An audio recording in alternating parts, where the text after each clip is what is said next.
الحمد لله رب العالمين والعاقبة للمتقين والصلاة والسلام على سيد المرسلين ونحن على ذلك لمن الشاهدين والشاكرين والحمد لله رب العالمين.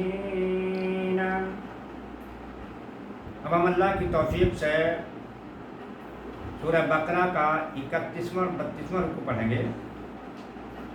لا جناح علیکم ان طلقتم النساء ما لم تمسوهن او تفریضوا لهن فریضہ.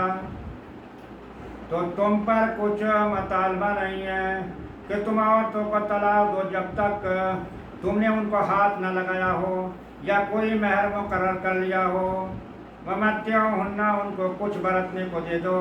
علی الموسع قدرہ علی المقتر قدرہ. مقدور والے پر اس کے لائق اور تنگ دست پر اس کے لائق ہے. مطعم بالمعروف حسب دستور کچھ برتنے کی چیز یہ واجب ہے. حقا علی المحسنین بھلائی والوں پر یہ بھلائی والوں پر واجب ہے. وَإِنْ طَلَّقْتُمُوهُنَّ مِنْ قَبْلِ أَنْ تَمَسُّوهُنَّ وَقَدْ فَرَضْتُمْ اگر تم نے عورتوں کو بے چھوئے طلاق دے دی اور ان کے لیے کچھ مہر مقرر کر چکے تھے. وَقَدْ فَرَضْتُمْ لَهُنَّ فَرِيضَةً فَنِصْفُ مَا فَرَضْتُمْ إِلَّا أَنْ يَعْفُونَ أَوْ يَعْفُوَ الَّذِي بِيَدِهِ عُقْدَةُ النِّكَاحِ. تو جتنا ٹھہرا تھا اس کا آدھا واجب ہے مگر یہ کہ عورتیں کچھ چھوڑ دیں یا وہ زیادہ دے دے. کون جس کے ہاتھ میں نکاح کی گرہ ہے نکاح ہو گیا, نکاح ہونے کے بعد رخصتی ہوئی نہیں, بات خراب ہو گئی, طلاق دینی پڑی, تو آدھا مہر پھر بھی واجب ہے, فرض ہے, آدھا مہر تو دینا ہی پڑے گا اسے. اگر وہ اپنی مرضی سے لڑکی چھوڑ دے تو الگ بات ہے, لیکن یہ اس عورت کے لیے کہ تمہارا نکاح ہو گیا, تم نے ہاتھ اسے نہیں لگایا ہے, وہ ابھی رخصتی ہو کر نہیں اپنے باپ ہی کے گھر ہے, اور کوئی ایسی بات بگڑی کہ وہ نکاح طلاق دینی پڑی تو اس میں بھی آدھا مہر دینا پڑے گا. اور اگر زیادہ دے دیں تو اور اچھا ہے. وہ کس کے لیے؟ جس کے ہاتھ میں نکاح کی گرہ ہے. نکاح کی گرہ کس کے ہاتھ میں؟ مرد کے. طلاق وہی دے گا. وَأَن تَعْفُوا أَقْرَبُ لِلتَّقْوَىٰ اور اے مردو تمہارا زیادہ دینا پرہیزگاری سے نزدیک ہے, اور اگر تم زیادہ بھی دے دو تو اور اچھا ہے. وَلَا تَنْسَوْا الْفَضْلَ بَيْنَكُمْ اور آپس میں ایک دوسرے پر احسان کو بھلا نہ دو. ان اللہ بما تعملون بصیر بے شک اللہ تمہارے کاموں کو دیکھ رہا ہے. حافظوا علی الصلوات والصلاۃ الوسطیٰ تو نگہبانی کرو اہل ایمان, اے ایمان والو نگہبانی کرو ساری نمازوں کی اور بیچ کی نماز کی. بیچ کی نماز وسطیٰ کون سی؟ عصر کی. عصر سے پہلے دو نمازیں فجر و ظہر اور عصر کے بعد دو نمازیں مغرب اور عشاء. تو اللہ پاک حکم دیتا ہے ان ساری نمازوں کی حفاظت کرو, پابندی کرو, لیکن یہ درمیان والی نماز کی بہت پابندی کرو.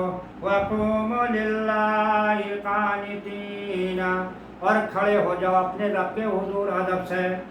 ابھی اہل ایمان مسلمان سارے ہاتھ باندھ کھڑے ہوتے ہیں, اس سے زیادہ ادب اور کسی طرح ہو ہی نہیں سکتا. اتنے ادب سے کھڑے ہو جاتے ہیں. سارے کے سارے مسلمان اس پر عمل کر رہے ہیں. اللہ پاک توفیق دے کے مسلمان نماز کو خضوع اور خضوع کے ساتھ ادا کرنے کی اللہ پاک سارے ایمان والوں کو, سارے مسلمانوں کو توفیق عطا فرما دے. فَإِنْ خِفْتُمْ فَرِجَالًا أَوْ رُكْبَانًا پھر خوف میں ہو تو پیدل یا سوار جیسے بن پڑے. اگر خوف میں ہو تو سواری میں بھی تم نماز ادا کر سکتے ہو.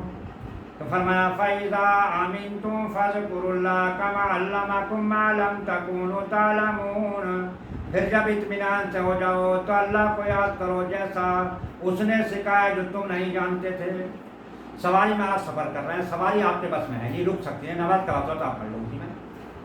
اسی طرح سے اگر کوئی مجبوری ہے, کوئی خوف کا معاملہ ہے تو اس میں بھی آپ پڑھ سکتے ہیں سواری پر بھی, لیکن جیسے ہی وہ خوف دور ہو جائے یا جس کنڈیشن میں ہو جو حالات سے آپ گزر کے پھر اسی حالات میں آ جائیں جیسے پہلے تھے, تو پھر اسی طرح نماز ادا کرو, نماز قائم کرو جیسے کہ تم پہلے کیا کرتے تھے. وَالَّذِينَ يُتَوَفَّوْنَ مِنْكُمْ وَيَذَرُونَ أَزْوَاجًا اور جو تم میں مر جائیں اور بیویاں چھوڑ جائیں، وصیۃ لازواجہم متاعا الی الحول غیر اخراج، وہ اپنی عورتوں کے لیے وصیت کر جائیں سال بھر تک نفقہ دینے کہ بے نکالے. ابھی عدت کا مسئلہ نہیں تھا، اس سے پہلے کی بات ہے. تو سال بھر تک شوہر کا انتقال ہو گیا تو اس کے جو وارث ہوتے تھے ان پر حق تھا اس عورت کا فرض اٹھائیں. فَإِنْ خَرَجْنَ فَلَا جُنَاحَ عَلَيْكُمْ فِي مَا فَعَلْنَ فِي أَنفُسِهِنَّ، پھر اگر وہ خود نکل جائیں، وہ سال وہاں پورا نہیں کرتی، اپنی مرضی سے وہاں سے نکلنا چاہتی ہیں، تو تم پر اس کا کوئی حرج نہیں، پھر تم مجرم نہیں ہو، تم پہ کوئی گناہ نہیں ہے. وہ اپنی مرضی سے نکلنا چاہتی ہیں، شوہر کا انتقال ہو گیا اور ایک اس سے تو وہ پیدا ہے، کئی عورتیں بھی رکھتے تھے، تو ایک سے پیدا ہے وہ خود جانا چاہتی ہو جائے لیکن نہیں جائے تو 1 سال تک تمہیں اس کی خدمت کرنا ہوگا. فرمایا کوئی حرج نہیں، جو انہوں نے اپنے معاملے میں مناسب طور پر کیا وہ خود نکل جائے تو پھر تم پر کوئی حرج نہیں، بھلے طریقے سے. واللہ عزیز حکیم، اللہ زبردست ہے، غالب حکمت والا ہے، کمال حکمت والا ہے.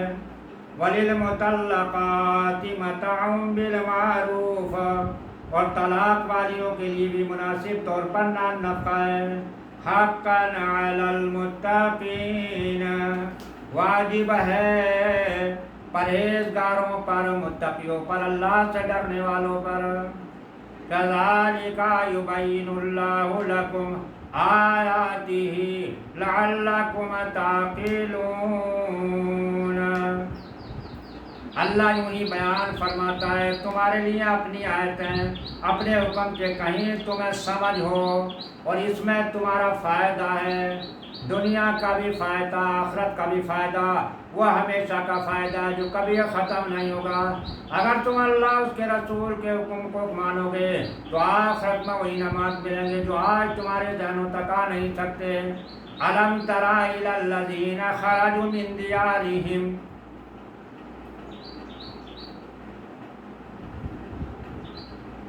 اے محبوب کیا تم نے نہیں دیکھا، خرجوا من دیارہم، انہیں جو اپنے گھروں سے نکلے تھے. اب یہ اللہ پاک جہاں بیان کرتا ہے کیا تم نے نہیں دیکھا، یہاں مطلب یہ ہوتا ہے کہ ہم تمہیں بتا رہے ہیں، تم نے دیکھا تو نہیں لیکن ہم تمہیں بتا رہے ہیں. وَهُمْ أُلُوفٌ حَذَرَ الْمَوْتِ، اور وہ ہزاروں تھے موت کے ڈر سے.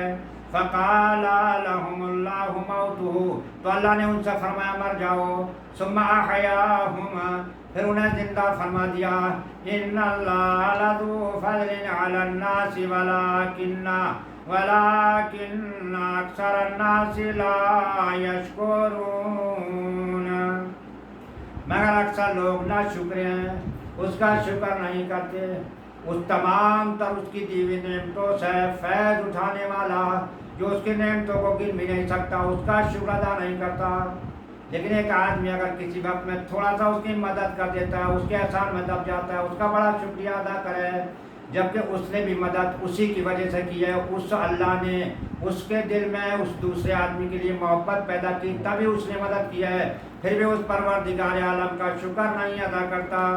وَقَاتِلُوا فِي سَبِيلِ اللَّهِ وَاعْلَمُوا أَنَّ اللَّهَ سَمِيعٌ عَلِيمٌ، اور لڑو اللہ کی راہ میں اور جان لو کہ اللہ سنتا جانتا ہے، ہر چیز کا سننے والا.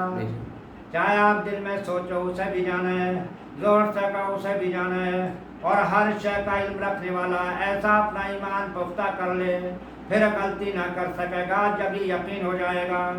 مَنْ ذَا الَّذِي يُقْرِضُ اللَّهَ قَرْضًا حَسَنًا، ہے کوئی جو اللہ کو اچھا قرض دے، فَيُضَاعِفَهُ لَهُ أَضْعَافًا كَثِيرًا، تو اللہ اس کے لیے بہت گنا بڑھا دے.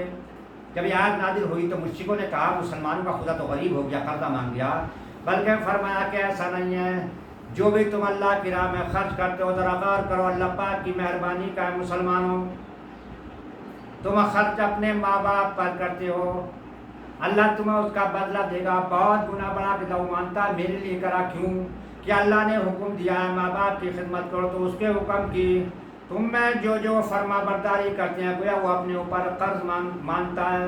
یہ اس کی مہربانی ہے، اس کا انعام ہے، اس کی رحمت ہے. خرچ تم اپنے بہن بھائیوں پر کرتے ہو، خرچ تم اپنی بیوی پہ کرتے ہو، اس کا تمہیں بدلہ دے گا۔ خرچ تم یتیموں پہ کرتے ہو، خرچ تم مسافروں پہ کرتے ہو، خرچ تم محتاجوں پر کرتے ہو، خرچ تم مسجد میں کرتے ہو، مدرسوں میں کرتے ہو، اللہ کی راہ میں خرچ کرتے ہو، وہ اسے اپنے اوپر قرضہ مانتا ہے۔ یہ اللہ کے لا تعداد عظیم احسانوں کے ساتھ، بے شمار احسانوں کے ساتھ ایک عظیم احسان یہ ہے کہ وہ اسے اپنے اوپر قرض مانتا، اور فرمایا اسے بہت کثرت سے بڑھا کے دے گا۔ واللہ یقبض ویبسط والیہ ترجعون، اور اللہ جسے چاہتا ہے تنگ کر دیتا ہے، غریب کر دیتا ہے، کمزور کر دیتا ہے، جسے چاہتا ہے وہ امیر بنا دیتا ہے، بڑے بڑے درجے عطا فرما دیتا ہے۔ ویبسط والیہ ترجعون، اور تمہیں سب کو اسی کی طرف لوٹ کر جانا ہے، یہاں رہنے والا کوئی نہیں۔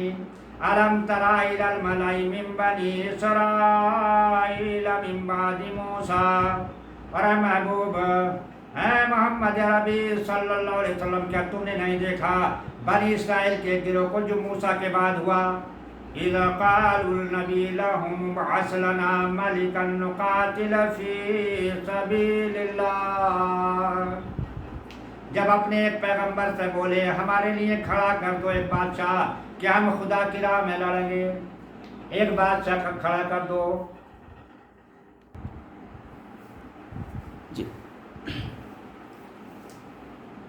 إِذَا قَالُوا النَّبِيُّ لَهُمُ ابْعَثْ لَنَا مَلِكًا نُقَاتِلَ فِي سَبِيلِ اللَّهِ، جب اس قوم نے اپنے پیغمبر سے بولے کہ ہمارے لیے کھڑا کر دو ایک بادشاہ کہ آپ خدا کی راہ میں لڑیں گے، جب مجبور ہو گئے تو اپنے پیغمبر حضرت شمعون علیہ السلام کے پاس پہنچے کہ اللہ سے دعا کریے کہ ہم اس قوم سے جو ظالم اور جابر قوم ہے سب ایک جگہ ہو کر لڑیں گے۔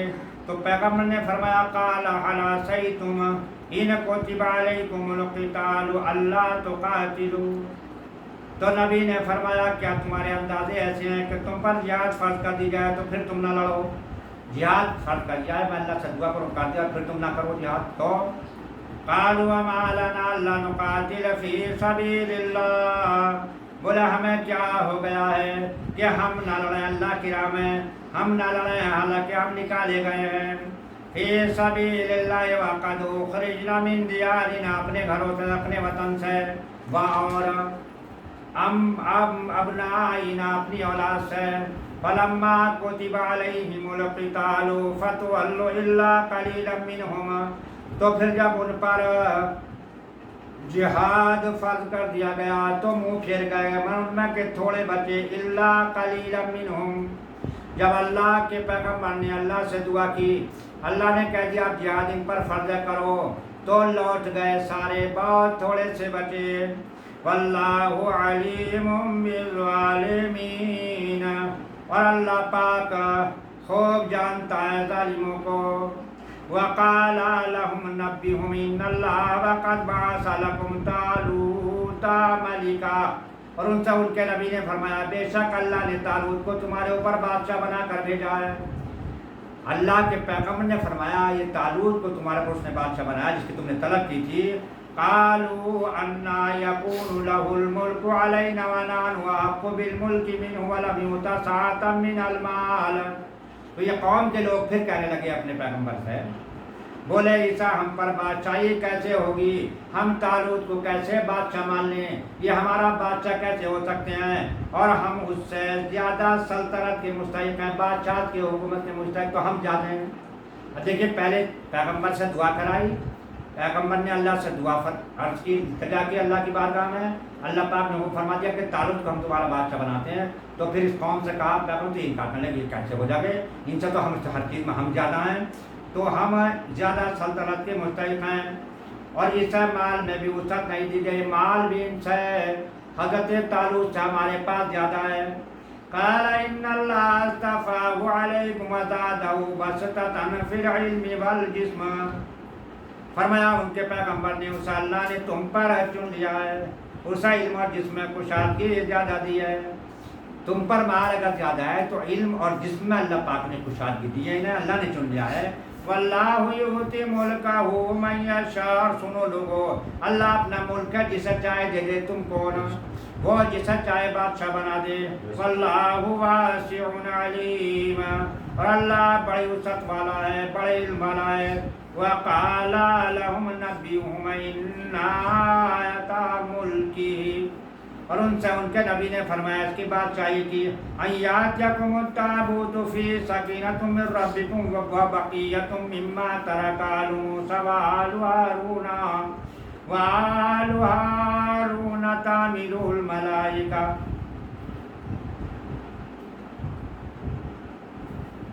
ان سے ان کے نبی نے فرمایا، اس قوم سے ان کے نبی نے فرمایا اس کی بادشاہی کی نشانی یہ ہے، کیا ہے تمہارے پاس تابوت جس میں تمہارے رب کی طرف سے دلوں کا چین اور کچھ بچی ہوئی چیزیں معزز موسیٰ اور معزز ہارون کے ترکے کی اٹھا لائیں گے. اسے فرشتے وآل ہارون تحملہ الملائکہ، تمہارے پاس.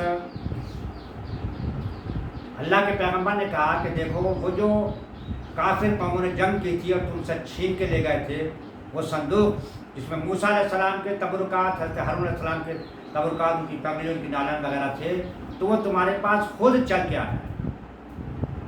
تو اس قوم کے جو پادری تھے انہوں نے کہا جب سے ہم یہ بخشے بلائے نا، جب سے ہماری قوم میں تباہی آ رہی ہے، اس لیے انہوں نے گاڑی میں رکھ کر کے بیل جوڑ کے اور انہوں نے یہ بخشا رکھا.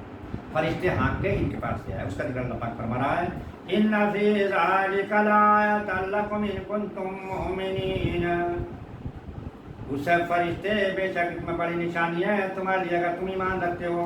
وآخر دعواہم ان الحمد للہ رب العالمین.